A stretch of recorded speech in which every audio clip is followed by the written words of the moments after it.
Hi everyone and welcome back. I am so excited to be bringing you guys this video.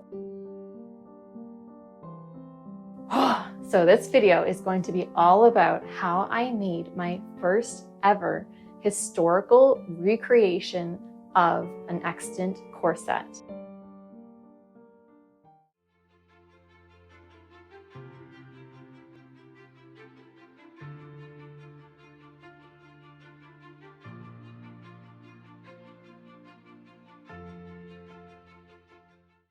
I recreated this stunning black corset with light blue flossing that I originally found in Jill Salen's Corsets book. I copied it right down to every last detail, including the flossing and even handmade lace. This video could also be titled, How One Can Make a Corset from Start to Finish and then not be able to believe that one actually created it.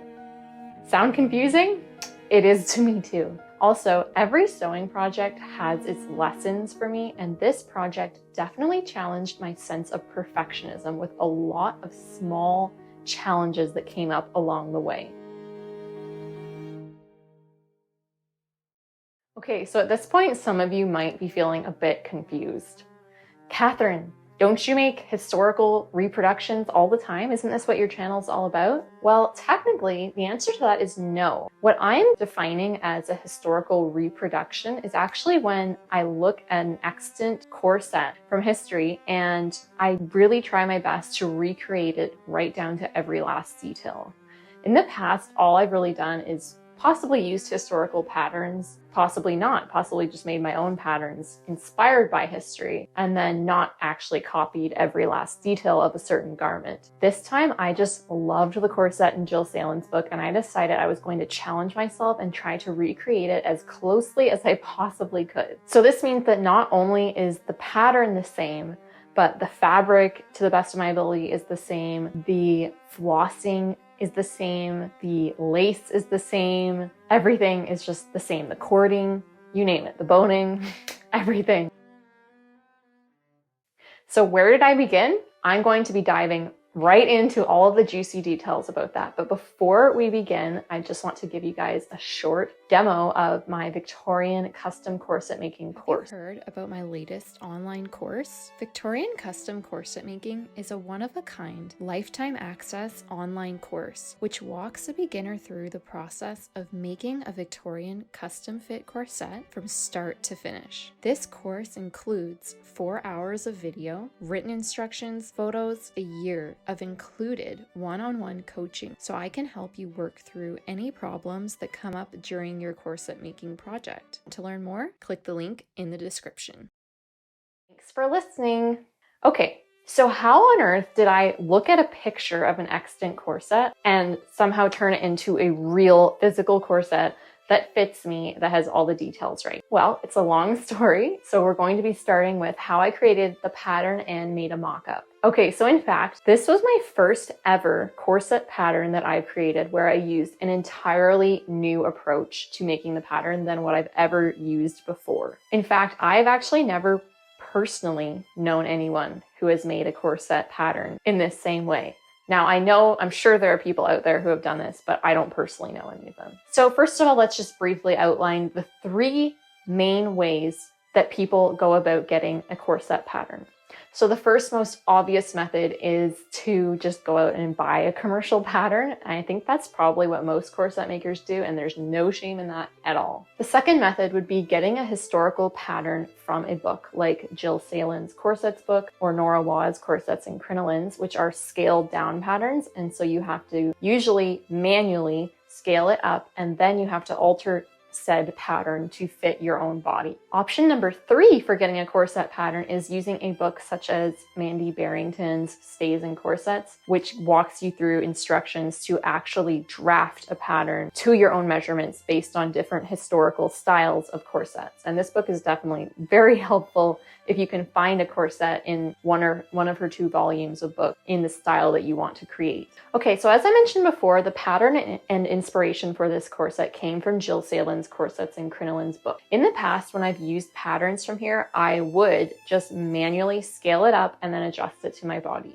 This time, I just really wasn't feeling like doing that. In fact, I tried Morgan Donner's approach to printing it out a scaled up version, and I tried this multiple times and it just didn't work for me. For some reason, it kept printing out larger than it was supposed to be. So I decided to dive into a corset drafting approach that I've been wanting to try for some time, but I was just too scared.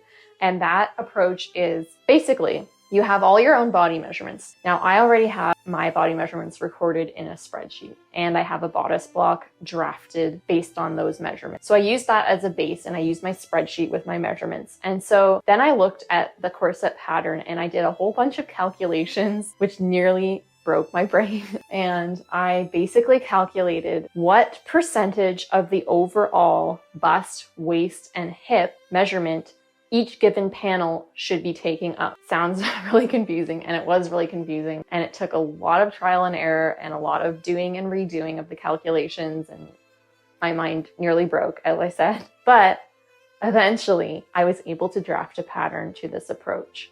Now, that only gave me the width measurements of each panel. So for the vertical measurements of each panel, I used my own bodice block that I'd already drafted to get the vertical, like the placement of the bust, the placement of the waist, and the placement of the hip. So that's how I did that.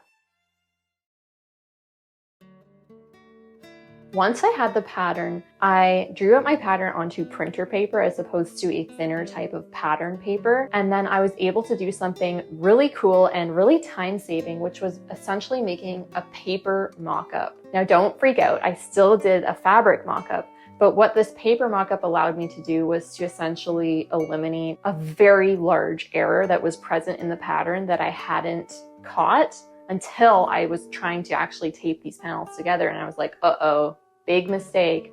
Whereas if I just gone to all this work and tried to make a fabric mock-up, I essentially just would have wasted a bunch of time and fabric because it would have just been clearly like not able to fit on my body. So after I'd made my paper mock-up, I went ahead and I made a fabric mock-up using canvas fabric from Amazon. And I actually didn't even use a busk. I just did a zipper in the front and I used lacing tape in the back. So it was very quick and easy. And I made a couple changes based on the mock-up. So the main change was I decided to make the bust gussets longer just to help the proportions, because I realized that proportionally speaking, they should be longer. Now, another change I made was to the hip. I purposely like to have the hips in my corset fit bigger than my real hips because that instantly helps give an hourglass figure without having to reduce your waist. So it's a Victorian little secret. But in this case of the mock-up, the hips were just too big. It was just too much. It almost looked like a peplum. They were sticking out too much. So I took off some width from there. Oh yeah, it was a little tight in the upper back area, so I added some width there as well. And finally, I took off a little bit from the back waist to allow for the natural curvature of my spine. So the first place where I chose to deviate from the original corset was that the original corset's fashion fabric layer was black cotton sateen. Now, black cotton sateen is available today, but it's not as easy to find. It's easier to find white cotton sateen than black, I find. So I decided to go with black silk instead because it has a very similar look and it was just easier for me to find. So I used a nice, thick, pretty substantial silk from Dharma Trading Company. I really love that website just for finding more like raw materials of fabric, especially if you want just white. They have a lot of different types of natural fibers all in white. Okay, so I created my pattern without seam allowance, which is by far how I prefer to create my corset patterns. The reason for that is that when you trace out the pattern without seam allowance onto your fabric, then you've instantly marked the stitching line onto your panel. And marking the stitching line on corset panels is very, very important because you can't just rely on, oh, I'm just going to use a 1.5 centimeter seam allowance and then it'll turn out okay. No, trust me. Ask me how I know. That doesn't work out usually. With corsetry, you have to be so accurate because just a couple millimeters off and that will multiply because you have so many panels and then your corset will end up not fitting you by like a couple inches. So it's very important to be accurate here. So for my coutil, of course I used black coutil for the strength layer. So I just traced out each pattern piece and that gave me my stitching lines. And then I added 1 centimeter of seam allowance to each of these panels and cut them out.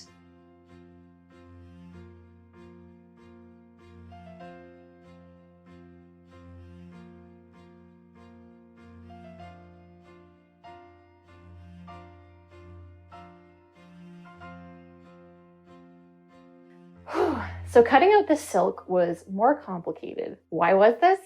Because this corset contains a lot of cording. Pretty much every single panel had cording, some more than others. And when there's cording present, the method of cording that I like to use basically uses up a lot of extra fashion fabric, in this case silk, because I have the top fabric basically curving around each strip of cording. And of course, that's going to take up a lot more surface area of that fabric. So this was not a case of simply cutting out my pattern pieces with a 1 centimeter seam allowance. No, I basically just put my pattern piece down on the silk and I just cut, leaving a few inches around the top, the bottom, and the sides of each panel. I did buy enough extra silk so that I knew I would have enough to do this.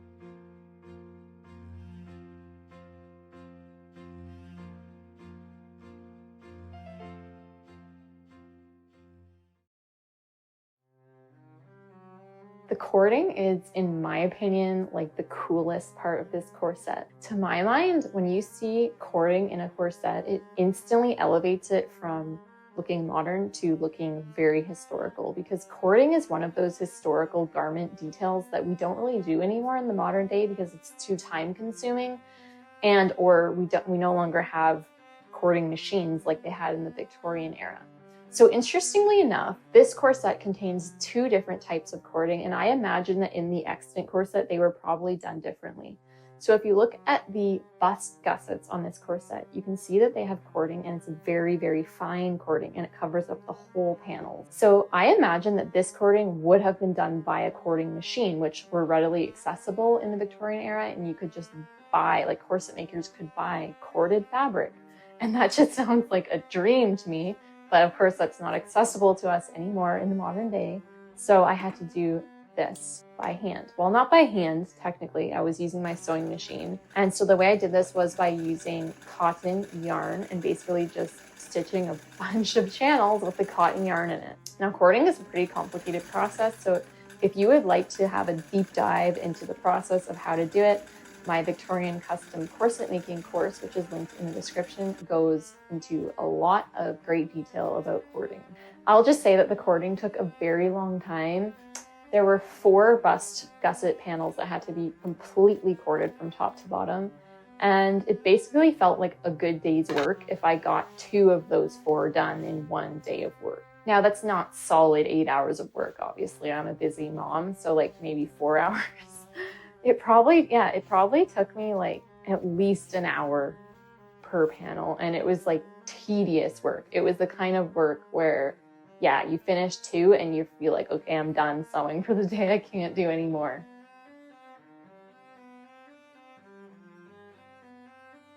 Okay, so after I finished that, it was time for the more structural cording that was in the rest of the corset panels other than the center front. So this cording was thicker, as you can see, and it was more stiff because it was basically replacing the need for the amount of boning that would normally be present in a corset like this. There were still some bones. I just placed bones over each seam as the pattern of this corset dictated. But other than that, it was completely stiffened with cording. So I chose to use a thicker jute cord, which I believe jute is the same as hemp, but don't quote me on that. And so when I bought it, I realized it was actually too thick for what I needed it to do, but it was the kind of cord where it's sort of like a rope that's all twisted. So I just untwisted it into 3 pieces, and then I would use each of those 3 pieces in its own cording channel. Now, they were all kinked when I untwisted them, so I would get them wet and then just kind of stretch them out with my fingers to straighten them out again. And then I went ahead and I sewed these into the corset with the same method, just with bigger channels and going vertically over each panel. But this was a little more complicated because I first had to figure out where on the panels to begin the cording. And remember, I'm working with this big piece of silk, So I have to first like mark on that big piece of silk, okay, where's the edge of the panel? Where's the center of the panel? And then I had to make sure that I had no cording infringing on the area at the sides of each panel where the boning channels would later have to be placed.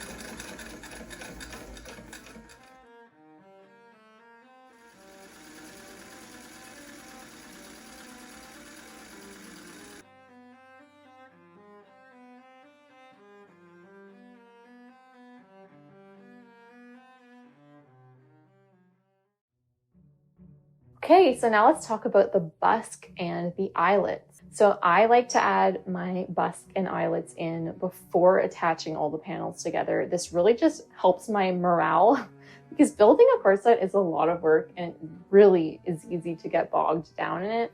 So that's why I like to get the busk and the eyelets just like checked off the list, because once you have that, you're like, whew, it actually looks like a real corset. I'm like halfway done, even if you're not actually halfway done. So for the center back area with the eyelets, I actually just used a fold over facing where I had cut the center back panels wider than I needed, so I would have enough fabric to fold under and create a facing, because you need a method of finishing that center back edge as well as adding an extra layer of fabric to the area with the eyelets and the boning. Before I add my eyelets, I also just took a strip of coutil that I folded in half and I placed it directly under where the eyelets were going to be, just to give extra fabric for them to bite into. So I went ahead and I stitched my boning channels, which would be on either side of the eyelets.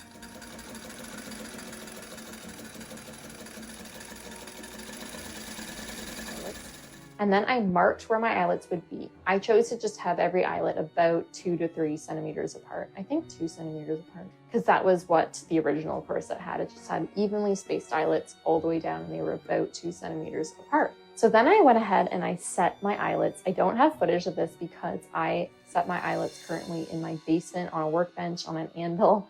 And I really only like filming in areas that are pretty and filmable, and my basement is not at this point. So suffice it to say that I use a hammer setting kit that I bought from Farthingale's Corset Making Supply. It's like an industrial hammer eyelet setting kit. It works amazing. I love it.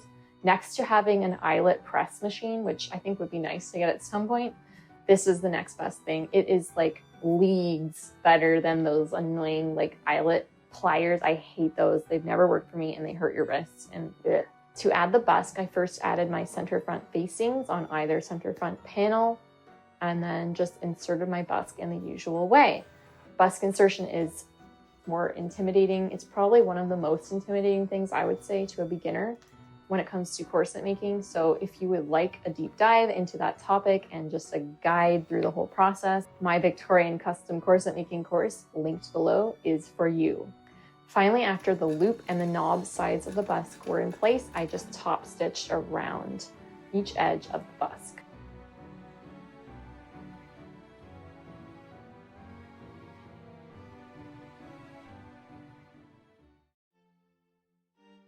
Okay, so all the cording was done and the busk and eyelets had been added. So it was time to start attaching the panels together. So there's different methods of doing this. In the past, I've done hand basting, but I've actually found that pins work more effectively for me than hand basting. The hand basting tends to pull out really easily and then it's not even doing its job anymore.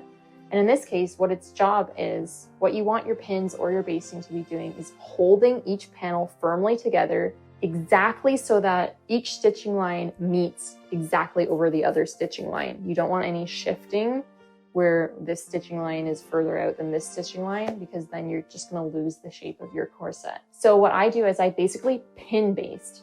So I stick my pins in, but not like I usually would. I will stick the first pin in over the marked stitching line of the first panel. Oh, and by the way, before I did this, I retraced the stitching lines using my pattern pieces onto the front, the silk layer of the panels. And this was just on the chance that my panels had possibly shrunk during the cording process. So I just wanted to have a double check of the sewing line. So I would stick a pin in on that first stitching line, and then I would stick it into the second panel underneath and make sure it was going in and out of that one stitching line, and then bring it back up of the first panel, also coming out on that stitching line. So with every single pin you're sticking in, you're doing this whole maneuver where you're making sure that each stitching line is meeting up exactly. stitching line to stitching line. Okay, so before I get into just how I actually sewed these panels together, let's talk about the first and most major thing that went wrong with this project and nearly drove me crazy and nearly made me think I would have to redo this whole thing. It was the first major blow to my perfectionism. So it had to do with attaching the bust gussets into the center front panels. Now, obviously, this basically probably is the most complicated part of creating this particular corset. And a big part of the issue is that I totally forgot that there is a standard method of attaching bust gussets into a corset. But for some reason, I knew that there was this method out there, but for some reason I mostly associated that with things like Regency stays where they have like these triangular godets. And I just forgot that that was the method that I should also be using for this corset.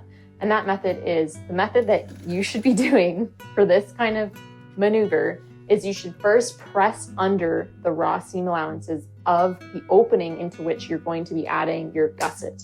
Now, I didn't do that. I basically just attempted to do like a turned seam like I would do on any other seam. And this was very, very difficult. And the first half that I did, it didn't end up well. Like I first trimmed off some of the seam allowance because I did realize that it wouldn't fit at all without some of that seam allowance trimmed away. But then when I sewed it in at the inner corner of the bust gusset, it ended up having this big sort of, not a crease, but a wrinkle, like a radiating wrinkle that basically damaged the integrity of the center front. The center front edge was no longer wanting to lie flat, it was wanting to curve. And that is a major, major issue. Freaked me out. I tried to redo it, I tried to fix it, and really on this corset, because it's made of silk, it's just not something that you can pick out and fix. Like once you sew a seam, you pretty much committed to it. So yeah, basically what ended up happening then is that when I went to add in my busk to this particular side, I didn't actually have enough width to enclose the whole busk because the center front edge was wanting to curve, so it ended up having to be like more narrow in a certain place, and then in that one place there wasn't enough fabric to fully enclose the busk, so the busk ended up extending partly into a bit of the bust gusset, and this really bothered me. It bothered me so badly, but thankfully it still worked out. Now, thankfully, the second half did turn out better, even though I was still using my faulty technique. But now I'll know for next time that whenever I construct, this same pattern or a similar pattern, that I should press under the edges first and then just simply add in the gusset by top stitching around. So now it was time to sew together the body panels of the corset. Now, thankfully, this went much more smoothly. I had pin basted it, like I said earlier, and so I was able to just simply sew right along where each pin was. And in this corset, I really tried to just keep my pins in as long as I possibly could. So I would just kind of pull it out by millimeters and millimeters as I came up closer and closer until finally I would just pull out the rest of the pin. So that way I was gaining the full benefit of the pins holding everything together for me. After these seams were all sewn, I trimmed the edges very narrowly because these seams were later going to be enclosed underneath of boning channels. And then I pressed them open over a tailor's hand.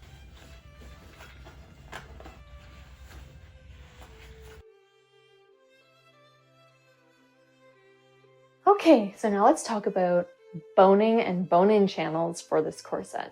This was where another issue came in. That issue was, first of all, I'll preface this by saying that I would prefer not to have to make my own boning channels because since this was a coutil and silk corset, what that would require is basically basting narrow strips of coutil to narrow strips of silk and then pressing the edges under. And this just sounded like a lot of work to me. So I would far rather buy some sort of pre-made boning channel tape of some sort. So I went to Farthingale's Corset Making Supply website and I ordered a few things for this. So I ordered black twill tape, which is especially working for boning channels. But when it came, it ended up being too narrow. Obviously, I had not ordered carefully enough, and the twill tape that came was definitely not going to be wide enough to make my boning channels. Now, thankfully, I had also ordered some black Petersham ribbon, which I had intended for waist tape and for binding the edges of the corset.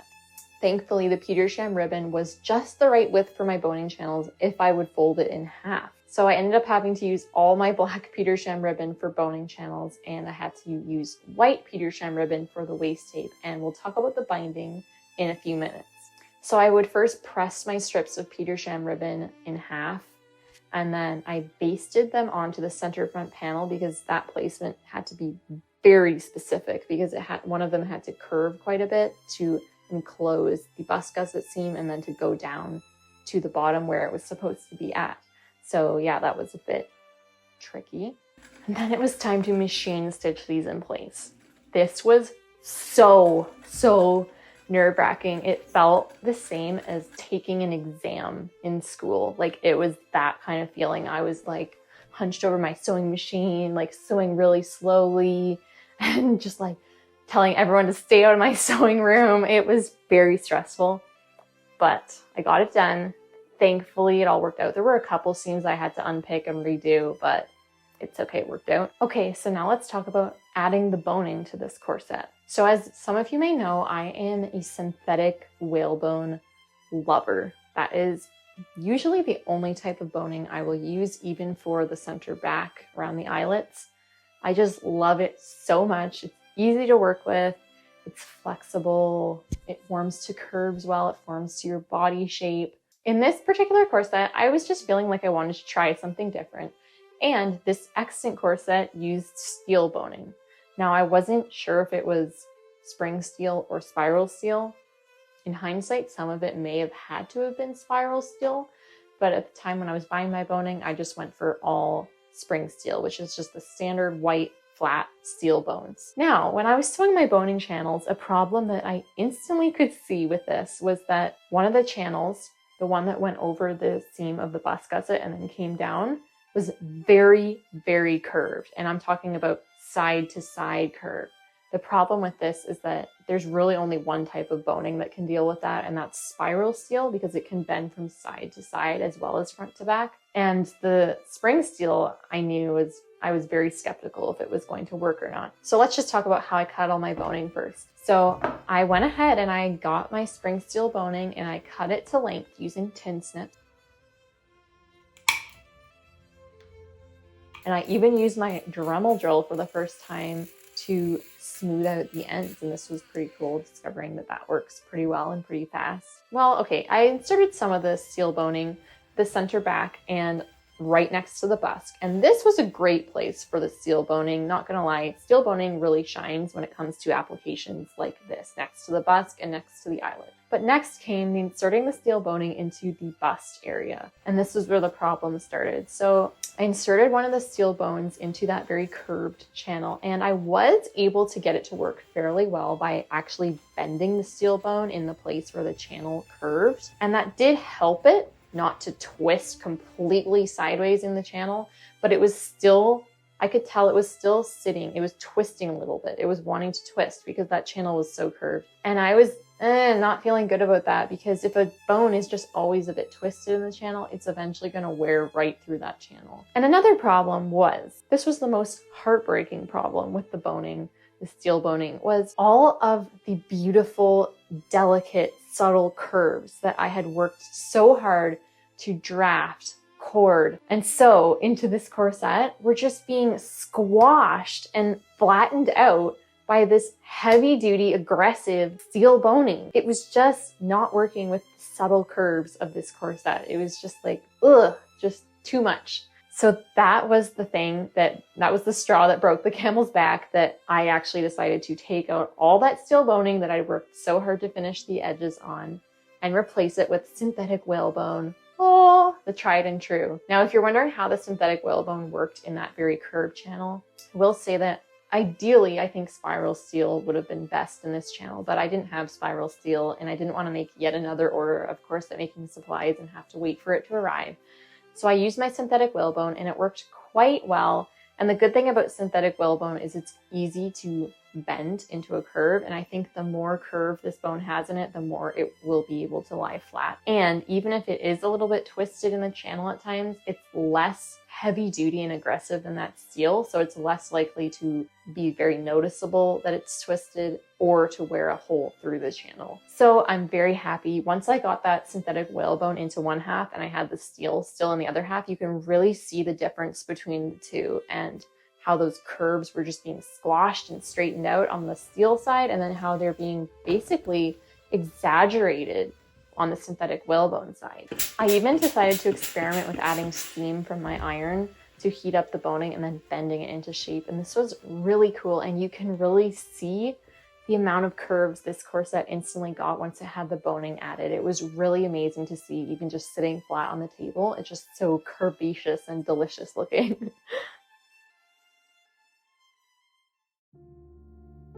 Phew! So we're on to the final steps of this corset, which ironically, there's still a lot of work to go at this point. So having used all of my Petersham ribbon for the boning channels, I had to come up with another option for binding the edges of the corset.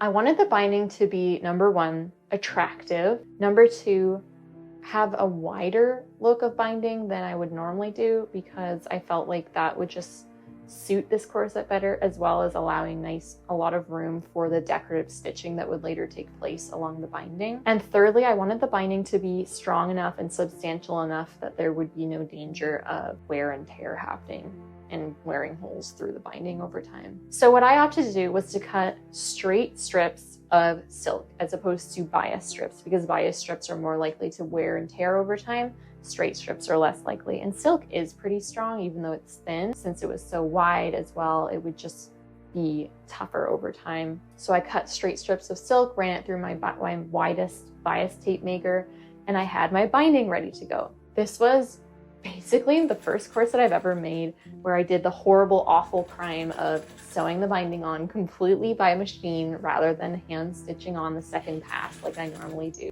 And I have no regrets about doing that, because knowing the amount of work that was still to come after the binding, I didn't want to hurt my fingers even more and just take even more time hand stitching on this binding. Okay, so let's talk about the decorative elements of this corset. There are 4 different decorative elements that go into giving this particular corset reproduction its look and matching the historical corset. So those 4 elements are the lace, the broderie anglaise lace, the decorative stitching along the binding over the busk gussets, the bone flossing, and the cord flossing. So those are the 4 different elements. So let's talk about the lace. So this was probably like the most crazy choice that I made in this whole project, and that was to make my own broderie anglaise lace. This was because I really just had such an intense desire to make this corset match the picture as closely as I could, and I couldn't find any broderie anglaise lace that was light blue on black or even white on black. All I could find was white broderie anglaise and black broderie anglaise. And even if I had found one that was white on black or light blue on black, it probably would have had a very different stitching design than the one in the book. The one in the book has like scallops, and it has these sort of star/diamond shapes inside.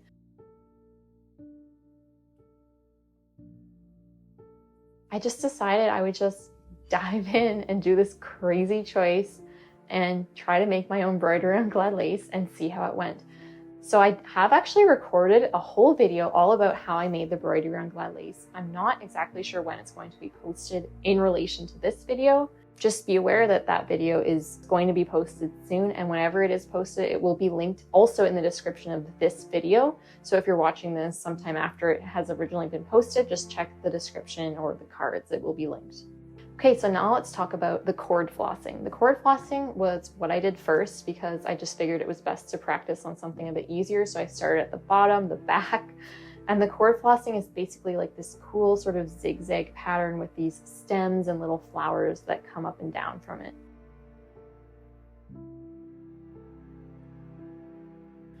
And I used, for both the lace making, the flossing, and the cord flossing, I used pearl cotton, which is a cotton embroidery thread, and it's a single strand embroidery thread, which is it's much thicker than normal sewing thread. And I much preferred sewing with this to the normal 6-strand embroidery lace that I've used in the past. This worked amazing, and I think it did a lot to elevate this corset and make it look more historically accurate. I also added the decorative stitching to the binding over the Busk Eyelets, which is sort of like a vine design. First, I practiced a bit on scrap fabric, and then I went to my corset. But of course, whenever you start out on your corset, it's always going to look a bit wonky. So that's another thing that challenged my perfectionism. I was very tempted to rip out the first bit that I did and redo it, but I didn't, and I'm happy I didn't. It's fine. It works. Finally, I moved on to the bone flossing. Now, the bone flossing is like my favorite part of the corset and my favorite bone flossing that I've ever personally executed. And I think having the historical extant garment to look at and copy went really far in having the flossing turn out well. So the flossing is basically like these very tall flowers that come up the bone. It looks like there's two leaves that come up and then a tall flower stem. And I just love how it looks. And in hindsight, when I'm wearing the corset, I think the long flossing and the fact that it's a high contrast flossing, it's like almost white compared to the black corset, it does a lot to just draw the eye and just, just give the corset its beautiful shape. I just love it so much. Now, I'm just gonna be honest. Completing the flossing for me was the point at which I would like walk away from the corset, go to bed for the night, wake up in the morning and look at it and be like, oh my gosh, who made that? I made that? No way. Like, I couldn't believe it. It just seemed like it had transcended me somehow. Like it had just gone beyond my skills. And I think I honestly chalk this up to the fact that I was copying an extant garment. This has really honestly taught me a good lesson of the value of just taking an actual extant garment and just copying it as best as you can. Not just using the pattern and getting the inspiration from it, but actually copying it detail for detail. Number one, it really challenged me and pushed me to new things than what I would have personally attempted just on my own. And secondly, just having a beautiful garment that I already knew was beautiful to copy, it just helped take so much of the uncertainty and the guesswork out of it. And in the end, I ended up with a corset where I literally look at it every time and I'm like, I can't believe I made that. It just blows my mind. And I'm just like so happy with how this corset turned out. Dun, dun, dun, dun. It's the moment of truth. How does the corset fit? So that's the big question. But first, I'm going to talk about the lacing and a secret Victorian lacing trick that I used for the very first time in this corset. And honestly, I don't think I'm ever going to go back to the old type of lacing.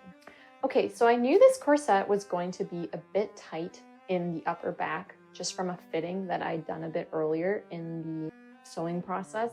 And that was what made me finally decide to try a new but historical lacing technique that I'd read about a long time ago in Corsets and Crinolines, and I've always thought was a good idea, but it just always kind of seemed a bit much and I just never tried it.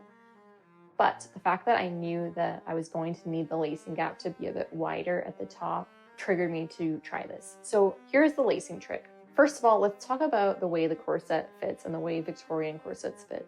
So again, I'm going to bring up the idea that hourglass figures and historical silhouettes were not created just through tightening up a woman's waist and restricting her waist. They were actually created through optical illusion and through making her bust, if necessary, and definitely her hips appear wider than they actually were. So in my case, what this means is that when I draft a corset pattern and fit a corset pattern, I purposely leave the hips at least 2 inches wider than my own hips. So I literally have them like sticking out further than where my real hips are at. You can actually stick some padding into there if you want to or not. But either way, it gives you an hourglass shape instantly without even having to tighten up your waist at all. But the problem with this can be with the lacing is that when you go to tighten up your laces using the typical bunny ears method, you're pulling on the bunny ears to get the waist tight, but the hips want to come down to fit where your real hips are. That's where they want to go. So as you're tightening up on the waist, then the lacing gap at the very bottom of the corset is getting smaller and smaller. So it's actually smaller than it is at the waist because the hips are trying to fit where your hips are at. So that's always been kind of like a frustrating point of it. But with this lacing technique, basically, instead of just having one long lace and the bunny ears in the middle, you have 3 different pieces of corset lacing. You have one piece of lace that goes down to just above the waist, and so this regulates the fit of the bust and the ribs. Then you have another lace that goes over the waist area that regulates the fit of the waist. And then your third piece of lacing goes over the hips, and this regulates the fit of the hips. So basically what this meant is that I had 3 different sets of corset tails to pull on. And so I would first be able to tighten up the top and get the fit how I want it in the top, which was a pretty wide lacing gap, especially since I'm just beginning to wear it. You want to wear it looser. And then I tighten up the waist how I want it. And then I tighten up the hips how I want it. And so it instantly, just really easily gives you that Victorian corset without having to fiddle and get frustrated with the lacing not wanting to cooperate with you.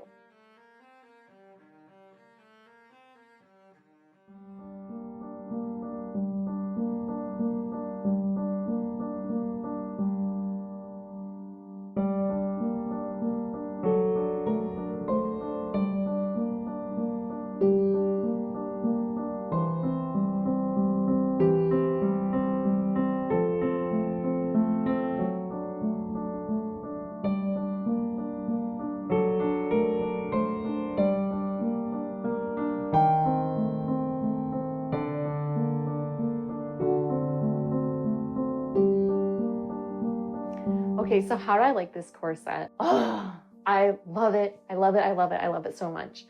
Honestly, it's like so pretty and so beautiful. It's like the most beautiful garment I've ever made. I've never been much of a like fuss and feathers type of sewer, but this is the first time where I really put a lot of effort into not just the pattern and the construction and the fit itself, but also into the stylization, the details, the lace, the hand stitching, the embroidery. And it all came together to make just such a beautiful corset. And it literally seems like it could be like a wedding corset. Like I just need to save it and keep it special. I don't want to wear it every day and get it dirty. I love the fit of it. Like I said, the 3 lace lacing method instantly helps give it probably one of the most curvaceous Victorian sort of silhouettes that I've ever had before in a corset.